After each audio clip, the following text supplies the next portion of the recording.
децата слизат към неделното училище. А ние днес имаме един текст, който всъщност, гледна точка на църковната година, не му е тук мястото. Това е текста на Благовещение, тогава, когато на Мария се спусна свише информацията, че е избрана за една задача, за която вероятно не само тя, но никой друг не е дорасъл да носи в себе си Божия Син. Смятам, че в много аспекти християнството и вярата в Бог достигат до границите на това, което може да понесем. В преживяването си с Бог, в това, което четем в Неговите думи, в Неговото Слово, понякога като че ли главата ни не може да побере това, което ни се казва. И ние може да реагираме по различен начин. Може да се направим, че не чуваме. Може да принизим чудното Божие Слово до ежедневно Слово, до нещо, което ни впечатлява. Или просто можем да кажем на Бог не, тогава, когато Той е решил да ни покани, да ни използва. Не знам какво мислите за хората, които чуват гласове. Аз съм споделял не еднократно дълбоките си подозрения към такива хора. Хората, които чуват редовно Божия глас, но всеки път този Божия глас им говори различни работи.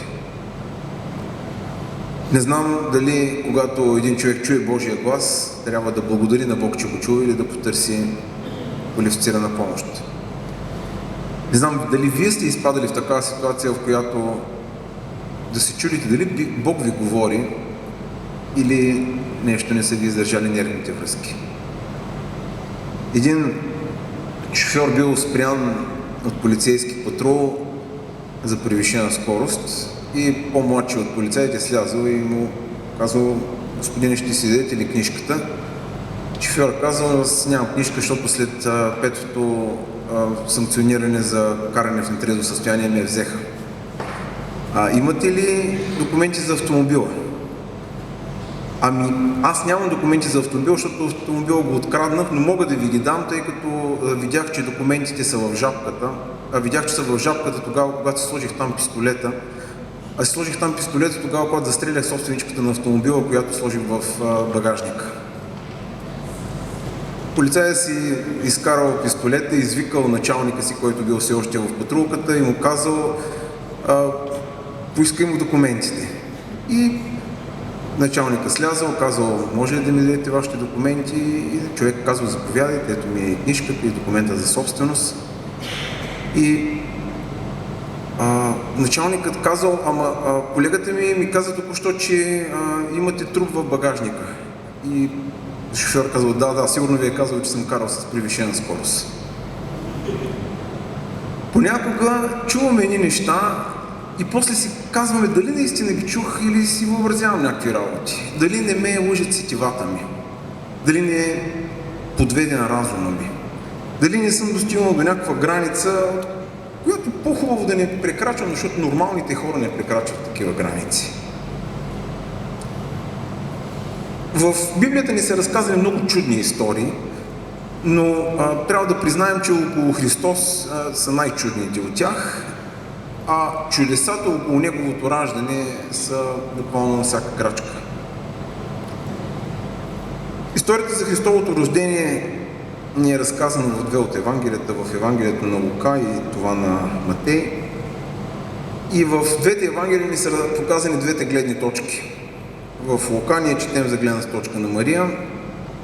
По-нататък текста, който ще разглеждаме на бъдния вечер, е текста за Христовото раждане във втората глава на Евангелието на Лука. А пък в Евангелието на Матей четем текста, който ни говори за терзанията на Йосиф, защото и неговите терзания не бяха малки. Първо, от гледна точка на Мария, за нея ни се казва, че тя беше от Давидовия дом, и в родословията, които ни са представени в Евангелията, ние виждаме, че тя беше част от рода на Давид. От столетия евреите очакваха Спасител. От повече от 5 века Юдея не беше независима. И евреите чакаха и се молеха. И както и да чакаха и да се молиха, със сигурност в деня, в който беше навестена от ангела, Мария не би допуснала дори, че е възможно тя да стане част от изпълнението на Божия план и в частност от изпълнението на тази молитва не на един отделен човек, на един цял народ да дойде Спасител. Големият проблем с изпълнените молитви е, че понякога Бог си позволява да я чуе и изпълни нашите молитви по различен начин. Не по начина, по който ние си представяме нещата. И това разминаване между очакване и изпълнение съпътстваше живота на Исус от преди Неговото раждане до след Неговата смърт.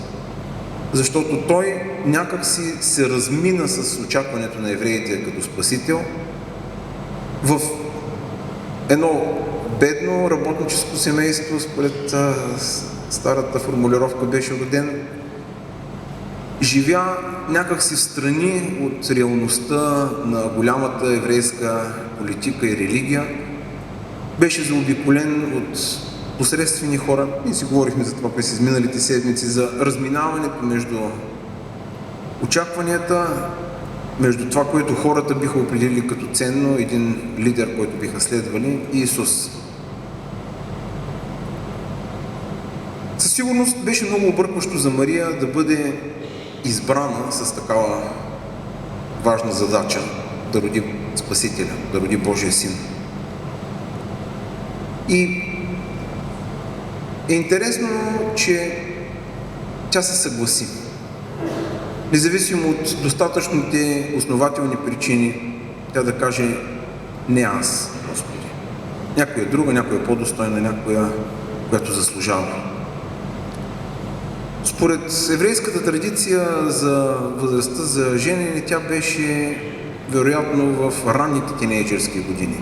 12, 13, 14, 15 годишно момиче. Със сигурност не беше зряла жена на 30 години, която да реагира по един начин, по който биха реагирали възрастните хора. Аналитично, аргументирано, да осъзнае мисията, която е определена и да я поеме върху себе си, съзнавайки последствията. Тя беше едно дете. Едно дете, което Бог беше избрал и което, говорих и миналата седмица, напълно неоправдано се нарича във времето Богородица. Едно дете, което позволи на Бог да го използва. И от това тя не придоби някакво величие. Тя придоби единствено славата на всеки един човек, която той придобива тогава, когато позволи да бъде инструмент в Божията ръка. И тази слава е получавана и се получава от много хора. Защото аз вярвам и съм убеден, че всяко едно добро, което се случва в нашия свят, в нашата реалност, е продукт на верността и готовността на хора да бъдат използвани от Бога. Естествено, че това, за което говорим днес, и тази история за Христовото въплъщение, е най-великият пример за това един човек да предостави себе си в служба на Бога. И все пак, дори да нямаме такова величие, с което да се похвалим, ние можем да служим на същия велик Спасител.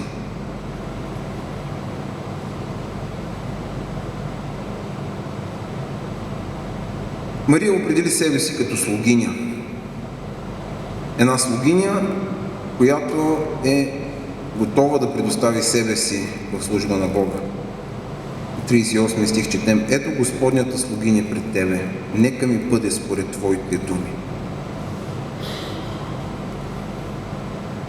Една позиция, която със сигурност не е най-мечтаната.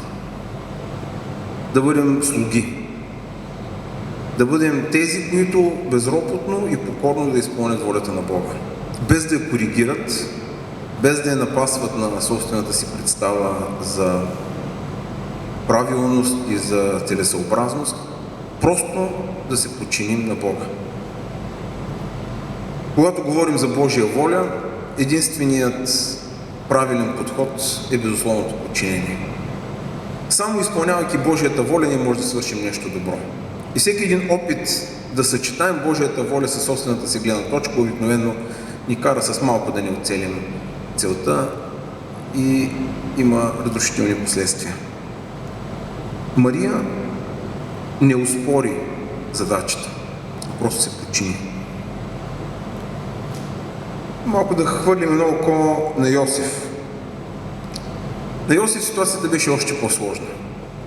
Със сигурност е сложна ситуацията на едно младо момиче, което знае как се зачеват деца и се е оказало бременно, без да е преминало през обичайната процедура за зачеване. Но не по-объркана е ситуацията на съпруга или на годинника на такова момиче. Няма разлика между годинник и съпруг в правата. Има една единствена разлика, че възможността за сексуални отношения се отлагаше за след брак. И със сигурност объркването на Йосиф е било достатъчно голямо, когато разбира, че жена му чака дете, той си няма представа при какви обстоятелства може да се е случило нещо и познаваме добре пасажи от Евангелието на Матей за неговите намерения да си отиде, да не създава проблеми. Защото ако той тръгне да си търси правата като съпруг, като годинник, тя трябва да бъде убита с камъни за прелюбодейство. Тоест, ние виждаме в лицето на Йосиф един добър човек. Един добър човек, един свестен човек, който, не знам, би било спекулативно да се каже, не случайно беше избран да отгледа Спасителя. Един човек не с някакви особени заслуги и все пак един човек, който предпочита да следва здравия разум и си казва, реалността е такава. Може да съм имал мечти за семейство, за щастие, за някакво развитие в живота си, но трябва да погледна трезво реалността и да се примиря с обстоятелствата. До тук, може би, ние бихме открили себе си в лицето на Йосиф. Бихме казали, че ние, може би, бихме действали неемоционално, трезво, честно и бихме се оттеглили без да искаме отмъщение. Или пък може би бихме искали отмъщение, знам ли. Но не това е нещото, с което се струва да се постараем да поддържаваме на Йосиф, а неговото, същото като на Мария, безусловно покорство. И на него не му беше лесно и той може би се чувстваше като полицая спрял оня с превишената скорост, че нещо главата не го слуша. Сънува сън, отново свръхестествен начин, по който Бог говори. И този сън му наприказва неща и му вкарва мисли, с които той много трудно може да се справи. Отговорността, която се поставя на Мария, е не по-малка и не по-различна от тази, която е поставена върху Йосиф. И той има право да каже не. И той има право да каже, Господи, тук си объркал. Не съм аз човека, не е това начина, не си ме питал предварително, не си поискал моето съгласие. Би могъл да аргументира отказа си по много начини. И все пак той казва да. Мария и Йосиф, велики хора. Дали човек трябва да бъде велик, за да бъде използван от Бога, или едва когато позволи да бъде използван от Бога, става велик?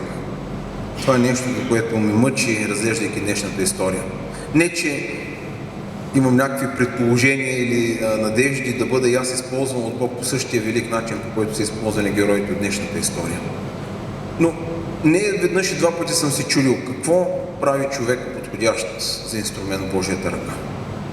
Какво го прави използваем от Бога? Не намирам обща характеристика на хората, за които Библията ни разказва, че са били използвани от Бога. Едните са тихи, другите са шумни до ненормалност. Едните са покорни, другите са остри камъни. Едните са учени, другите са прости. Хора изключително различни, хора, които нямат нищо общо, освен това, че са използвани от Бога. Как мога да намеря поука за себе си? Защо Бог реши да използва Мария? Дали заради образованието или заради особените способности, или за това, че беше по-различна като жена от всяка друга жена? В историята на църквата Мария е възпявана по уникални начини. Казвам уникални не с положителен елемент на анализ, ами по-скоро едва ли не е нейна заслугата, че тя е била толкова велика, че Бог не е могъл да устои да използва точно нея да роди сина му. Едно обикновено момиче. Едно момиче, което е толкова обикновено, че ние не искаме да сме като него. Ние искаме да сме по-необикновени. Искаме да имаме усещането, когато Бог ни използва, да си кажем на нас самите, а пък и на околните, що не, че Той с право ни използва. Защото ние заслужаваме да бъдем използвани от Бога. Ние можем много, ние знаем много, ние вярваме много. Ние сме повече от тези, които не заслужават да бъдат използвани от Бога. И ако си мислим в подобна стилистика на усещането на самите себе си, ние не сме в категорията на Мария. Защото Мария не беше достойна, не знаеше, не можеше. Силата й беше не в способностите й, а в сърцето й, което беше готово да служи на Бога. Покорно, безусловно, без какъвто и да е собствен принос, освен пълната отдаденост на този, който е призовал.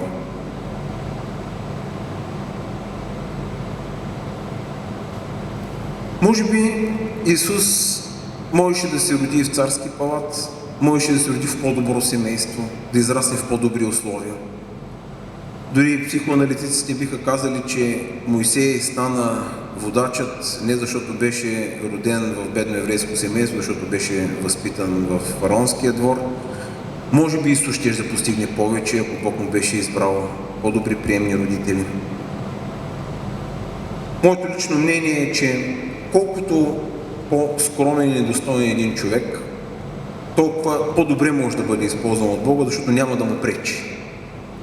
Винаги тогава, когато ние мислим, че държим нещата в собствената си ръка, ние оклепваме нещата. Защото си въобразяваме, че ние по-добре от Бог знаем какво трябва да се върши и си позволяваме да коригираме наставленията, които са ни дадени и да променим мисията, вместо като един прост и обикновен човек да позволим да бъдем използвани на 100%. Какво ни спира да бъдем използвани от Бога? Може би ни спира това, че си мислим, че сме голяма работа. И че някои задачи са прекалено малки, за да участваме в тях. Не знам доколко Мария осъзна всичките аспекти на мисията, която й беше поверена. Предполагам, че на първо време тя осъзна, че е бременна, че не знае кой е бащата и че Бог има нещо общо с това. Едва ли тя имаше някакви богословски знания, да знае, че има нещо общо с изпълнението на стари пророчества, мисията на Христос като Спасител. Не допускам, че тя беше наясно.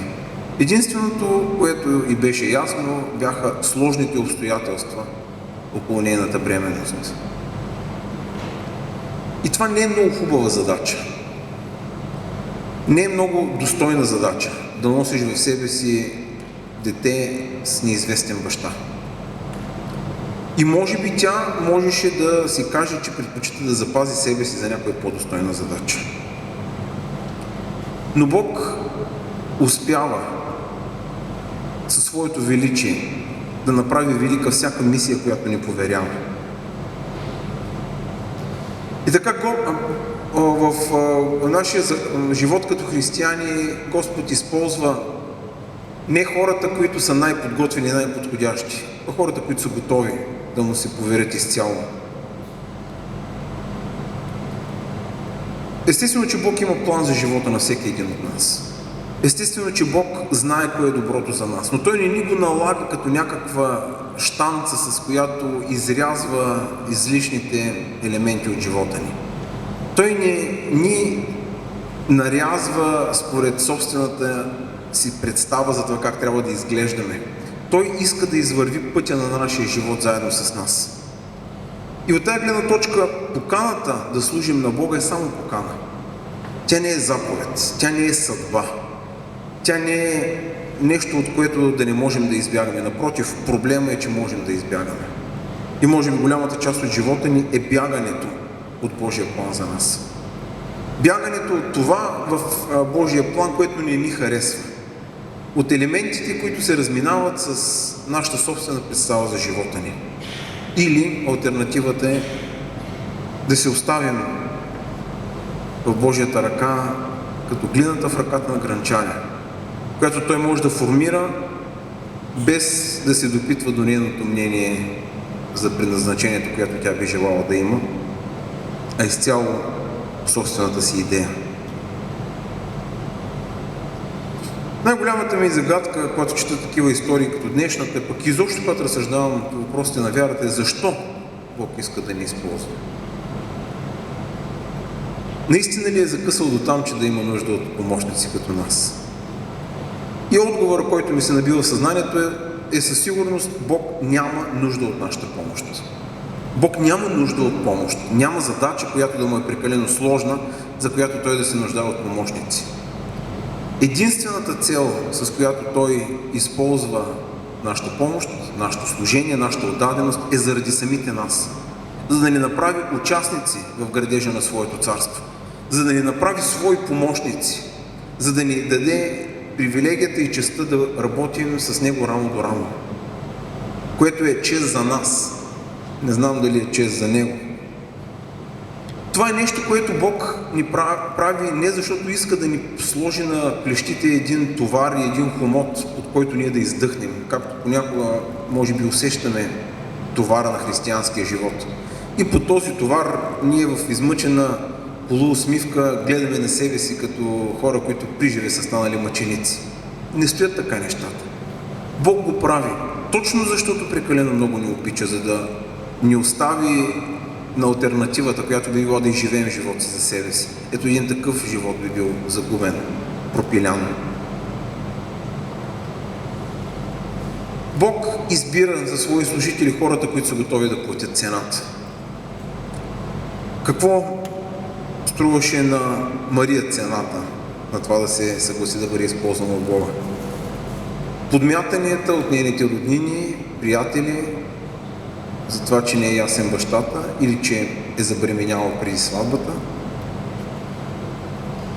Погледите на хората, които без думи щяха да й кажат всичко това, което чуваше една друга жена, ако си спомняте самарянката на кладенеца. Жена, която предпочиташе по обяд, по пладне да върви в пустинята километри до друг кладенец, а не този в населеното им място, защото не искаше да бъде гледано от своите съграждани по начина, по който я гледаха. Мария трябваше да плати цената. И тя я плати. Безропотно. Какво ни струва на нас да служим на Бога? Всъщност, подобни неща. Когато сме си говорили, най-вече в дискусиите на библейските часове, какво ни спира да споделяме своята вяра, това е неудобството, не би някой да ни се присмее, да ни кажат нещо, да ни подиграят. Много по-малък срам от това преди 2000 години една жена да бъде бременна извън правилата. И все пак това е достатъчно силно да ни спре да споделяме своята вяра. 21 век, когато всеки има право да е луд за себе си, и никой, вероятно, не би се изненадал на това, което бихме му казали, т.е. страховете с нашите собствени глави. И все пак тези страхове са достатъчно силни, за да ни попречат. Или пък нещо друго е в състояние да ни попречи. Да служим на Бог по начина, по който знаем, че Той ни призовава да му служим. Има и добри новини обаче. Че както това, което се случи с Мария и с Исус, който ще се роди малко по-късно, което ще празнуваме след няколко дни, това тогава беше продукт на обещания. Обещания и пророчества на Божието Слово. Ние също имаме богатата съкровищница на обещания на Библията, че няма да сме сами, че не сме зарязани от този, който ни е поставил мисията. Този, който иска от нас нещо, не ни сочи напред да влезем в битката и да намерим смъртта си. Напротив, Той върви до нас и пред нас, отъпквайки пътя, по който просто ни приканва да го следваме. Може би имаме въпроси, може би имаме възражения, Такива въпроси се появиха и в разговора на Мария с ангела. Как ще имам дете, като не съм познала мъж? Как, Господи, ми даваш на мен задачата? Има къде по-достойни хора. Може би хора достойни в очите на околните и в техните собствени очи. Но когато Бог ни призовава за нещо, Той ни прави най-големия възможен комплимент, когато ни казва, че ние сме достойни в Неговите очи. И очите на околните нямат значение. И аргументите защо това не трябва да стане също губят своята сила. Ценността ни идва от това, което ние значим за Бог. А ние за Него сме помощници, приятели, Негови деца, които Той иска да използва. Моля Бог тогава, когато Той ни приканва да Му служим, когато Той протяга ръка към нас и ни призовава просто да Му се доверим и да вървим след Него. Да оставим на страна великия си разум с аналитичните си способности. Да оставим на страна аргументите защо това не е добра идея. Дали вярата в Бог означава нещо да не ти работи в главата или да си по-наивен и по-тъп от другите, каквото смятам, че е повсеместното мнение. Нека просто хванем Божията ръка, която никога не ни е предавала. И смятам, че ние, хората, които от по-дълго време вярваме в Бог, имаме история с Бог, имаме опитности с Бог, знаем това, че Бог ни е предавал и че Той няма да го направи. И когато Той ни приканва с една чудновата задача, когато ни съобщи каква е идеята Му за нашия живот, нека да не се стряскаме, нека да приемем върху себе си най-достойната задача да бъдем Божии слуги.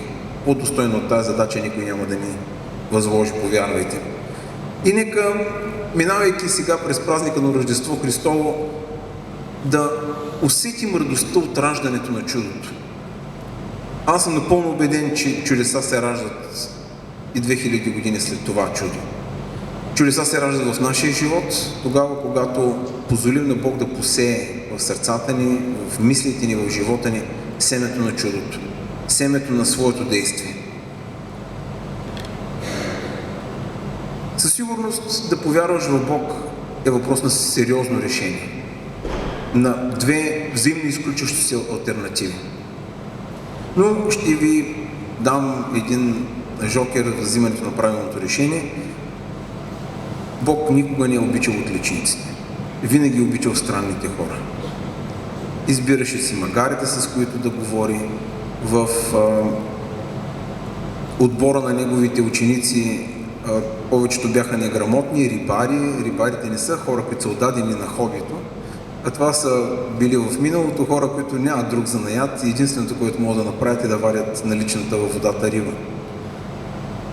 Бог използва овчари, за да възвести на целия свят благата вест за Христовото рождение, използва чужденци, астролози, за да поднесат първите подаръци на Исус и така нататък. Всеки един от елементите на тази история на Рождество е в състояние да ни изкара от релсите на оттъпналото християнство и с това Бог ми става още по-симпатичен. Значи има шанс да използва и мен. Нека да позволим на Бог да ни използва, да не му се дърпаме много, защото съм сигурен, че Бог има алтернативи, кого друг да използва за своята работа. Но да бъдем благодарни, когато Той почука на нашата врата и да не се суети много преди да му отворим. Нека Бог да ни благослови. Амин.